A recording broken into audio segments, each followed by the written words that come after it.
અમદાવાદમાં ચોમાસાના આગમન પૂર્વે જ હવે જનતાની સુરક્ષાને ધ્યાને રાખી એએમસીના ગાર્ડન વિભાગે કમર કસી છે।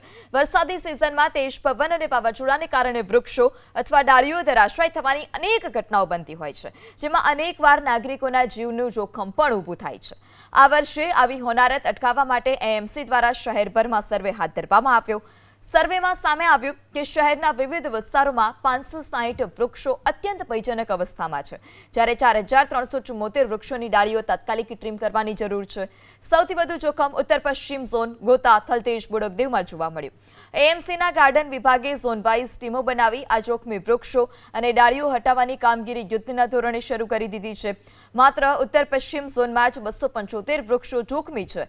2182 ડાળીઓ કાપવાની જરૂર છે।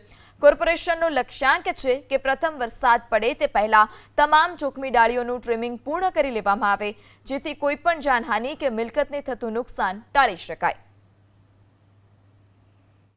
લગભગ સર્વે દરમિયાન 5 કે 5.5 જેટલા ઝાડ ટ્રીમિંગ કરવા પાત્ર છે એ પ્રકારનો સર્વે થયેલો છે। એમાંથી રફલી 4000 પ્લસ ઝાડનું ટ્રીમ અત્યારે આપણે પૂરું કરેલું છે। બધી એક્ટિવ જે અત્યારે ટ્રીમિંગની કામગીરી આપણે કરી રહ્યા છીએ, એની પાછળનો ઓબ્જેક્ટિવ આ જ છે કે ચોમાસા દરમિયાન વાહનો ઉપર ડાળી પડવાનું કે એવા અકસ્માતોનું પ્રમાણ ઘટી જાય।